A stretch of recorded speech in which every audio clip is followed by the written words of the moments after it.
नमस्कार दोस्तों, learn with RJ YouTube channel में आपका स्वागत है। आज मैं आपके लिए लाया हूं बिजनेस एनवायरनमेंट के एमसीक्यूज। ये प्रश्न ऐसे प्रश्न हैं जो कि तमाम परीक्षाओं में बीकॉम, बीबीए, सीयूईटी, इसके अलावा सीएस एंट्रेंस एग्ज़ाम वगैरह में बार बार पूछे जाते हैं। ये सारे प्रश्न बड़े ही इम्पॉर्टेंट हैं, ध्यान से देखिएगा। आइए शुरू करते हैं। पहला प्रश्न है, आर्थिक प्रणाली का मुख्य कार्य है। पहला ऑप्शन दिया है उत्पादन का वितरण, दूसरा ऑप्शन है वस्तु और सेवाओं का उत्पादन, तीसरा ऑप्शन है उत्पादन के संगठन का स्वरूप और चौथा ऑप्शन है उपर्युक्त सभी। तो इसमें आपका डी ऑप्शन सही हो जाएगा, उपर्युक्त सभी, क्योंकि आर्थिक प्रणाली में ये सारी चीज़ें देखी जाती हैं कि कौन से वस्तुओं या सेवाओं का उत्पादन होगा, किस तरीके से होगा, संगठन का स्वरूप क्या होगा, उत्पादन का वितरण कहाँ और किन लोगों के पास होगा। ये सारी चीज़ें जो आर्थिक प्रणाली के अंतर्गत आती हैं, इसलिए ऑप्शन नंबर डी उपर्युक्त सभी सही होगा। अगला क्वेश्चन है कि केंद्रीय समस्याओं को जन्म देने वाली है दुर्लभता, सीमित आवश्यकताएं, साधनों के सीमित एवं वैकल्पिक उपयोग एवं असीमित आवश्यकताएं। तो देखिए, आवश्यकता सीमित तो कभी होती ही नहीं है, आवश्यकताएं सीमित होती हैं। दुर्लभता और असीमित आवश्यकता, ये दोनों समस्या तो है, लेकिन समस्या को जन्म देने वाली चीज़ है कि साधनों के सीमित और वैकल्पिक प्रयोग। तो ऑप्शन नंबर सी इसका सही होगा। हमारे पास साधन सीमित हैं, ये एक समस्या है, लेकिन उनके कई सारे वैकल्पिक उपयोग हैं। अब उनमें से किस उपयोग में उस सामान को लिया जाए, ये केंद्रीय समस्या बन जाती है। इसके बाद अगले क्वेश्चन की ओर बढ़ते हैं। अगला क्वेश्चन देखिए, पूंजी अर्थव्यवस्था का मुख्य आधार है। पहला ऑप्शन है प्रतियोगिता का अभाव, सरकार की सीमित भूमिका, कीमत यंत्र और उपर्युक्त सभी। तो देखिए, पूंजी अर्थव्यवस्था में प्रतियोगिता का अभाव तो कभी भी नहीं होगा। सरकार की सीमित भूमिका कुछ हद तक सही है, लेकिन सबसे इम्पॉर्टेंट चीज़ ये होती है कि कीमत यंत्र होना चाहिए। ठीक है ना। तो ऑप्शन नंबर सी कीमत यंत्र सही होगा, उपर्युक्त सभी हो नहीं सकता, क्योंकि ये ऑप्शन हमारा गलत दिया हुआ है। तो कीमत यंत्र का मतलब ये है कि कीमतें अर्थव्यवस्था में जब डिमांड सप्लाई के अनुसार निर्धारित होती हैं, तो इसी को कीमत यंत्र कहा जाता है। यानी डिमांड यदि बढ़ती है तो मूल्य भी बढ़ेंगे, डिमांड कम होती है तो मूल्य भी कम होंगे। कीमत यंत्र का मतलब है कि डिमांड और सप्लाई के आधार पे कीमतों का तय किया जाना। अगला क्वेश्चन देखते हैं। मिश्रित अर्थव्यवस्था की मुख्य विशेषता है शोषण, कीमत नियंत्रण, आर्थिक समानता और आर्थिक नियोजन। तो देखिए, यहाँ पे सबसे उपयुक्त ऑप्शन होगा ऑप्शन नंबर सी आर्थिक समानता। यहाँ पे ऑप्शन नंबर सी आपका सही हो जाएगा, आर्थिक समानता। मिश्रित अर्थव्यवस्था में सरकार का मुख्य फोकस ये रहता है कि आर्थिक समानता लाई जाए, लोगों के बीच में जो अंतर है, मौद्रिक आय में अंतर है, जीवन स्तर में अंतर है, उसे कम किया जाए। इसके बाद अगला क्वेश्चन देखिए, समाजवाद में पाया जाता है प्रतियोगिता, वर्ग संघर्ष, सामाजिक स्वामित्व और आर्थिक विषमताएं। तो यहाँ पे सबसे उपयुक्त ऑप्शन होगा ऑप्शन नंबर सी। प्रतियोगिता तो होती नहीं है आमतौर पे, या बहुत कम होती है। वर्ग संघर्ष जो है आपका पूंजीवादी अर्थव्यवस्था की विशेषताएं हैं। आर्थिक विषमताएं भी पूंजीवादी अर्थव्यवस्था में पाई जाती हैं। समाजवाद में सामाजिक स्वामित्व का होना जरूरी है, यानी उत्पत्ति के जितने भी साधन हैं उस पर सरकार का नियंत्रण होता है और सरकार उसे अपने हिसाब से तय करती है कि कैसे उन साधनों का यूज करना है। इसके बाद अगले क्वेश्चन की ओर बढ़ते हैं। अगला क्वेश्चन है, पूंजीवादी अर्थव्यवस्था में पाया जाता है निजी स्वामित्व, सरकारी हस्तक्षेप, शोषण का अभाव और केंद्रीय नियोजन। तो देखिए, यहाँ पे सही ऑप्शन आपका होगा निजी स्वामित्व। पूंजीवादी अर्थव्यवस्था में निजी स्वामित्व पाया जाता है, यानी कि जो प्राइवेट उद्योगपति होते हैं उनको उद्योगों पर स्वामित्व जमाने का अधिकार होता है। वो अपने हिसाब से अपने उद्योग को ओन कर सकते हैं और चला सकते हैं। सरकारी हस्तक्षेप पूंजीवादी अर्थव्यवस्था में न्यूनतम होता है। शोषण का अभाव तो होता नहीं है, शोषण पूंजीवादी अर्थव्यवस्था में जनरली होता है। केंद्रीय नियोजन जो है आपकी मिश्रित अर्थव्यवस्था की एक विशेषता है, इसलिए पूंजीवादी अर्थव्यवस्था में ये नहीं आएगी। अगले क्वेश्चन की ओर बढ़ते हैं। पूंजीवाद की एक मुख्य विशेषता है शोषण एवं वर्ग संघर्ष, व्यक्तिगत लाभ, व्यक्तिगत संपत्ति का अधिकार और उपर्युक्त सभी। तो यहाँ पे ऑप्शन नंबर डी आपका सही हो जाएगा। शोषण और वर्ग संघर्ष पूंजीवाद में होता है। व्यक्तिगत लाभ की भावना होती है, इसीलिए प्राइवेट उद्योगपति उद्योगों को लगाते हैं। व्यक्तिगत संपत्ति का अधिकार भी उनको मिलता है। तो इस तरीके से सारे ही ऑप्शन सही हैं, इसलिए ऑप्शन नंबर डी उपर्युक्त सभी सही होगा। इसके बाद देखिए अगला क्वेश्चन है, समाजवाद में उत्पत्ति के साधनों पर अधिकार होता है पूरे समाज का, उपभोक्ताओं का, पूंजीपतियों का और उपर्युक्त सभी में। तो समाजवाद में उत्पत्ति के साधनों पर पूरे समाज का अधिकार होता है। अगला क्वेश्चन, एक आर्थिक प्रणाली का मुख्य कार्य यह निर्धारित करना है कि कैसे उत्पादन किया जाए, क्या उत्पादन किया जाए और किसके लिए उत्पादन किया जाए। तो यहाँ पे भी ऑप्शन डी आपका सही होगा कि क्या उत्पादन किया जाए, कैसे किया जाए और किसके लिए किया जाए। ये तीनों ही बातें एक आर्थिक प्रणाली में निर्धारित की जाती हैं। अगले क्वेश्चन की ओर बढ़ते हैं। अगला क्वेश्चन है, नई औद्योगिक नीति कब लागू हुई थी? 24 जुलाई 1991, 25 जुलाई 1992, 26 जुलाई 1993 या 27 जुलाई 1994।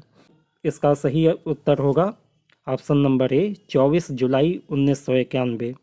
नई औद्योगिक नीति 24 जुलाई 1991 को लागू हुई थी। अगला क्वेश्चन देखिए, उद्योग विकास एवं नियमन अधिनियम कब पास किया गया था? 1951, 1952, 1953 या इनमें से कोई नहीं। तो इसका सही जवाब होगा 1951। 1951 में पहली बार उद्योगों के विकास के लिए स्वतंत्रता के बाद उद्योग विकास एवं नियमन अधिनियम पास किया गया था। अगला क्वेश्चन है, एमआरटीपी अधिनियम कब लागू किया गया था? 1969, 1970, 1971 या 1972। एमआरटीपी का फुल फॉर्म होता है monopolistic and restrictive trade practices act. ठीक है, और इस एक्ट को लागू किया गया था 1970 में। ऑप्शन नंबर बी इसका सही उत्तर होगा। अगले क्वेश्चन, व्यावसायिक पर्यावरण के आर्थिक घटक हैं बचत एवं निवेश की स्थिति, आर्थिक नीतियाँ, मांग एवं पूर्ति की स्थिति और उपर्युक्त सभी। तो आर्थिक घटक में ये सभी चीज़ें आती हैं, इसलिए हमारा ऑप्शन नंबर डी सही हो जाएगा। बचत एवं निवेश, चाहे आर्थिक नीतियाँ या मांग या पूर्ति, ये सारी चीज़ें आर्थिक घटनाओं से संबंधित हैं, इसलिए व्यावसायिक पर्यावरण के आर्थिक घटक में ये सभी चीज़ें शामिल होंगी। अगला क्वेश्चन, व्यावसायिक पर्यावरण में अध्ययन किया जाता है सामाजिक पर्यावरण का, सांस्कृतिक पर्यावरण का, आर्थिक पर्यावरण का या वैधानिक पर्यावरण का। तो देखिए यहाँ पे इन चारों ही चीज़ों का अध्ययन हम लोग करते हैं। व्यावसायिक पर्यावरण में सामाजिक, सांस्कृतिक, आर्थिक और वैधानिक चारों ही पर्यावरण का अध्ययन किया जाता है, इसलिए ये क्वेश्चन जो है यहाँ पे क्या तो उपरोक्त सभी होना चाहिए था, इसमें से किसी एक को नहीं चुना जा सकता है। ये क्वेश्चन कुछ गलत फॉर्म किया हुआ है। आइए अगला क्वेश्चन देखते हैं। आर्थिक पर्यावरण प्रभावित होता है कानून एवं व्यवस्था से, घरेलू आर्थिक स्थिति से, विश्व की आर्थिक स्थिति से, उपर्युक्त सभी से। तो आर्थिक पर्यावरण कानून व्यवस्था, घरेलू आर्थिक स्थिति और विश्व की आर्थिक स्थिति तीनों से प्रभावित होता है, इसलिए ऑप्शन नंबर डी सही हो जाएगा। अगला क्वेश्चन है, आर्थिक पर्यावरण अत्यंत विस्तृत और ... होता है जटिल, सरल, घड़ा, इनमें से कोई नहीं। तो देखिए व्यावसायिक पर्यावरण जटिल माना जाता है, विस्तृत भी होता है और जटिल भी होता है, इसलिए ऑप्शन नंबर ए इसका सही जवाब होगा। अगले क्वेश्चन की ओर बढ़ते हैं। अगला क्वेश्चन है, मौद्रिक नीति की असफलता का कारण है विशाल औद्योगिक क्षेत्र, काले धन का प्रवाह, साख मुद्रा का गमन या ये सभी। तो देखिए, मौद्रिक नीति की असफलता का कारण काले धन का प्रवाह होता है। ऑप्शन नंबर 20 सही हो जाएगा, क्योंकि काला धन ऐसे धन को कहते हैं जिसके बारे में गवर्नमेंट को पता नहीं चलता है, और जब गवर्नमेंट को इस धन के बारे में प्रॉपरली पता नहीं है, कोई रिकॉर्ड नहीं है, तो ऐसे केस में इस धन के मात्रा को गवर्नमेंट कंट्रोल नहीं कर पाती है, और इसकी वजह से मौद्रिक नीति असफल हो जाती है या उसके ऊपर नेगेटिव इम्पैक्ट पड़ता है। आगे देखिए, मुद्रा की कुल मात्रा का नियंत्रित विस्तार है। मुद्रा की विषय सामग्री, निवेश और बचत, मौद्रिक उद्देश्य, इनमें से कोई नहीं। तो मुद्रा की कुल मात्रा को नियंत्रित तरीके से विस्तार करना मौद्रिक नीति का उद्देश्य माना जाता है, इसलिए ऑप्शन नंबर सी आपका सही हो जाएगा। अगले क्वेश्चन की ओर बढ़ते हैं। ब्याज दरों में बार बार परिवर्तन करने से अस्थिरता पैदा होती है, वह कहलाती है मौद्रिक नीति की सीमा, मौद्रिक नीति का दोष, मौद्रिक नीति का उद्देश्य या इनमें से कोई नहीं। तो ये बात तो सही है कि ब्याज दर में बार बार परिवर्तन होगा तो इससे अस्थिरता पैदा होगी, लोगों में संदेह पैदा होगा, कभी लोन महंगा होगा, कभी लोन सस्ता होगा। तो ये सब चीज़ें होती हैं, तो दिक्कत तो होती है, लेकिन इसे मौद्रिक नीति की सीमा माना जाता है, क्योंकि इसका कोई विकल्प नहीं है। तो क्योंकि कोई विकल्प नहीं है तो इन सारी चीज़ों को अपनाना ही पड़ता है, इसलिए ये मौद्रिक नीति के सीमा में आ जाता है। अगले क्वेश्चन की ओर बढ़ते हैं।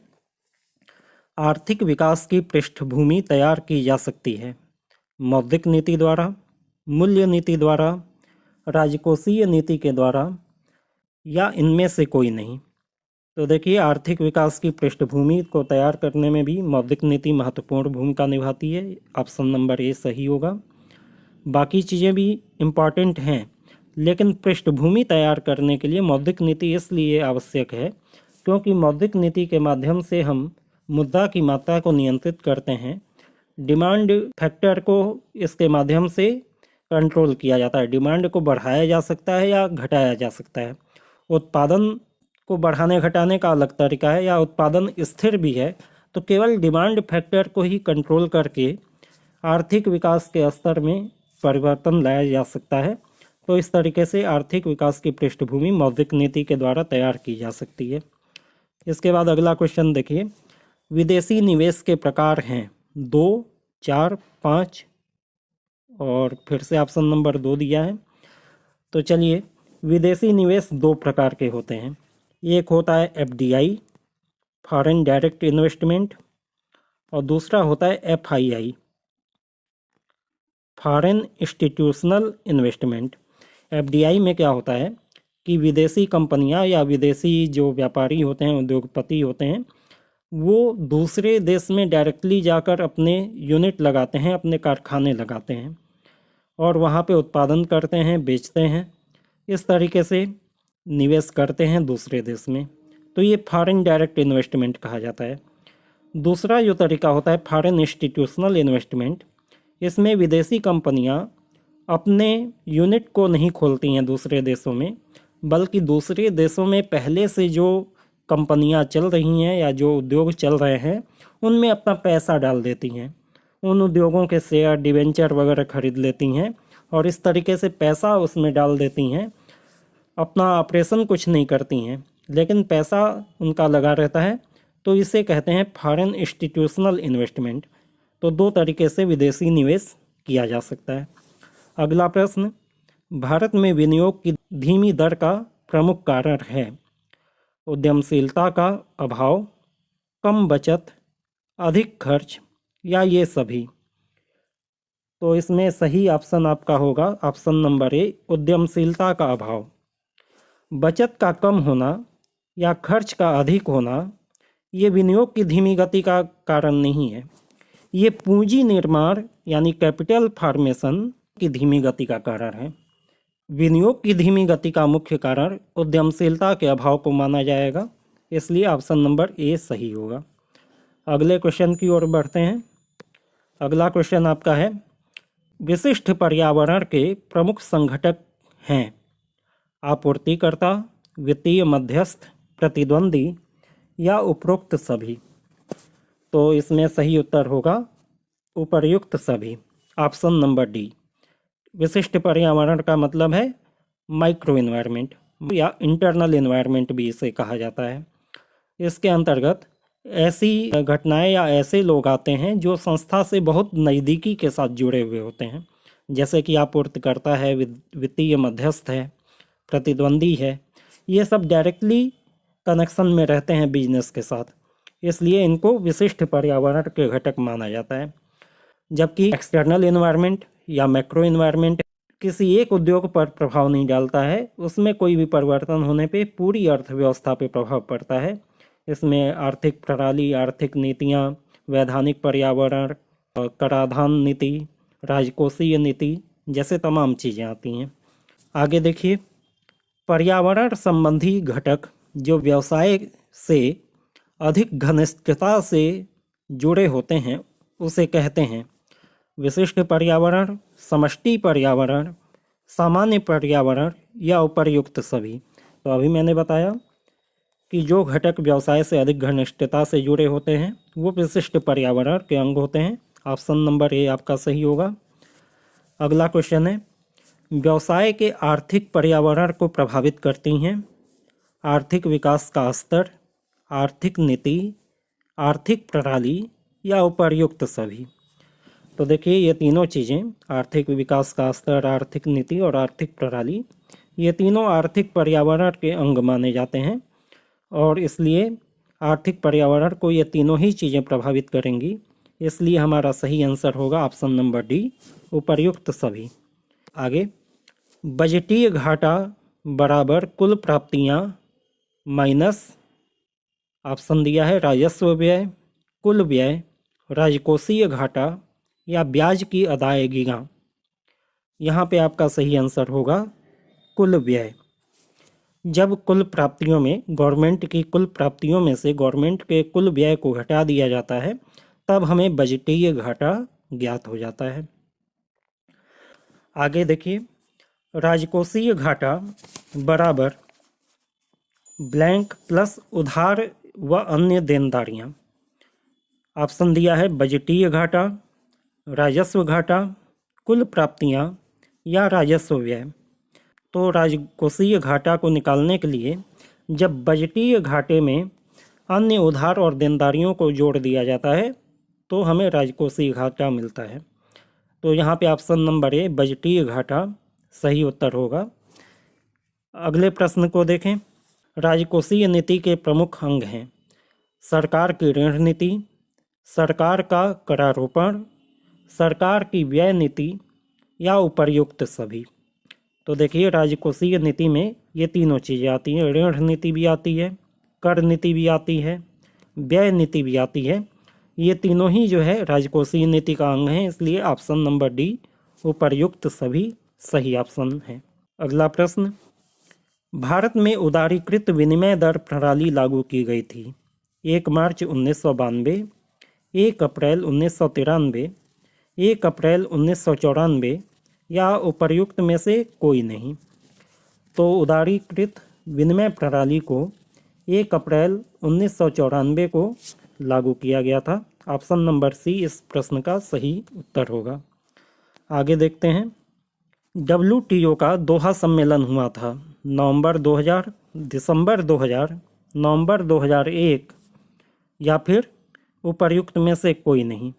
तो इसका सही जवाब है ऑप्शन नंबर सी, नवंबर 2001 में WTO का दोहा सम्मेलन आयोजित किया गया था। अगला प्रश्न है, वर्तमान में औद्योगिक नीति लागू है 1949 की, 1956 की, 1977 की या 1991 की। तो वर्तमान में 1991 की औद्योगिक नीति लागू है, इसलिए ऑप्शन नंबर डी आपका सही जवाब होगा। आगे बढ़ते हैं, उद्योग विकास एवं नियमन अधिनियम लागू किया गया था 1951, 1952, 1953 या 1955। तो इसका सही जवाब होगा ऑप्शन नंबर ए 1951। इसके बाद प्रतिस्पर्धा अधिनियम का उद्देश्य है एमआरटीपी में संशोधन करना था, एमआरटीपी को निरस्त करना था, उद्योग को प्रोत्साहित करना था या फिर उपर्युक्त सभी। तो प्रतिस्पर्धा अधिनियम, जिसे कंपटीशन एक्ट भी कहते हैं, ये 2002 में लाया गया था और इसका मुख्य उद्देश्य था कि एमआरटीपी को निरस्त करना। ठीक है, इसलिए ऑप्शन बी सही हो जाएगा। एमआरटीपी को निरस्त करने के लिए प्रतिस्पर्धा अधिनियम 2002 लाया गया था। अगला क्वेश्चन है, एमआरटीपी अधिनियम लागू हुआ था 1969, 1970, 1971 या 1972। इसका सही जवाब है ऑप्शन नंबर बी 1970। 1970 में एमआरटीपी को लागू किया गया था। आगे देखें, मुद्रास्फीति की दशा उस स्थिति में उत्पन्न होती है जब मौद्रिक आय में उत्पादन की तुलना में अधिक तेजी से वृद्धि होती है, कीमतों में नियमित वृद्धि होती है, उपर्युक्त दोनों या उपर्युक्त में से कोई नहीं। तो देखिए, मुद्रास्फीति जो है दोनों ही सिचुएशन में बढ़ेगी, इसलिए ऑप्शन नंबर सी सही होगा। मौद्रिक आय में यदि उत्पादन की तुलना में तेज़ी से वृद्धि होती है तो ऐसे में डिमांड बढ़ेगी, लेकिन सप्लाई साइड में उत्पादन उतना नहीं बढ़ेगा तो कीमतें भी बढ़ेंगी। और मुद्रास्फीति में कीमतों में नियमित वृद्धि होती है, ये बात तो सही है, इसलिए ये दोनों ही ऑप्शन सही होंगे। अगला क्वेश्चन देखिए, भारत में पेट्रोलियम उत्पादों के लिए नियंत्रित प्रणाली समाप्त की गई 1 अप्रैल 2000, 1 अप्रैल 2002, 1 अप्रैल 2001 या 1 अप्रैल 2003। पेट्रोलियम उत्पादों के लिए नियंत्रित प्रणाली को 1 अप्रैल 2002 में समाप्त किया गया था, इसलिए ऑप्शन नंबर बी सही जवाब होगा। आगे देखते हैं, मौद्रिक नीति के अंतर्गत महंगी मुद्रा है मौद्रिक उद्देश्य, मौद्रिक नीति की विशेषता, मौद्रिक नीति का उपकरण या इनमें से कोई नहीं। तो देखिए, महंगी मुद्रा जो है मौद्रिक नीति के उपकरण के रूप में है। जब मुद्रा को महंगा कर दिया जाता है, यानी कि मनी सप्लाई को घटाने का प्रयास किया जाता है, तो ऐसे केस में लोगों की क्रय शक्ति कम होती है और शक्ति कम होगी तो वस्तुओं की डिमांड कम होती है और इससे महंगाई के स्तर में कमी लाई जा सकती है। तो मौद्रिक नीति के अंतर्गत महंगी मुद्रा को मौद्रिक नीति का एक उपकरण माना जाता है। अगला क्वेश्चन देखते हैं, विदेशी मुद्रा प्रबंधन अधिनियम फेमा लागू किया गया था अप्रैल 1999 में, जून 2000 में, अप्रैल 2001 में या उपर्युक्त में से कोई नहीं। तो इसका सही जवाब होगा जून 2000। ऑप्शन नंबर बी जून 2000 सही जवाब है। देखिए, जून 2000 के पहले देश में फेरा लागू था, फॉरेन एक्सचेंज रेगुलेशन एक्ट, और ये काफ़ी सख्त था। जब एलपीजी की पॉलिसी अपनाई गई, लिबरलाइजेशन, प्राइवेटाइजेशन और ग्लोबलाइजेशन, तो विदेशी मुद्रा पे से प्रतिबंधों को कम करने की आवश्यकता महसूस हुई। तो इसलिए फेरा की जगह एक नया अधिनियम बनाया गया, रेगुलेशन एक्ट की जगह मैनेजमेंट एक्ट बनाया गया, foreign exchange management act, FEMA का फुल फॉर्म है, और इसे जून 2000 में लागू किया गया। अगला क्वेश्चन, विशिष्ट पर्यावरण के प्रमुख संघटक हैं आपूर्तिकर्ता, वित्तीय मध्यस्थ, प्रतिद्वंदी या ये सभी। ये प्रश्न पहले भी हम कर चुके हैं, ऑप्शन नंबर डी ये सभी सही है। अगला प्रश्न देखते हैं, औद्योगिक नीति को काफ़ी उदार किया गया था 1989, 1990, 1991 या 1992। तो सही जवाब होगा ऑप्शन नंबर सी 1991।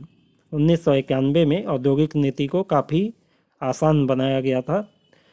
अगला प्रश्न की ओर बढ़ें, व्यापार चक्रों को विशुद्ध मौद्रिक घटना की संज्ञा दी है हेयक ने, हॉट्रे ने, शुम्पीटर या सैमुएल्सन ने। तो इसका सही जवाब होगा ऑप्शन नंबर बी हार्ट्रे। हार्ट्रे ने व्यापार चक्रों को विशुद्ध मौद्रिक घटना बताया है।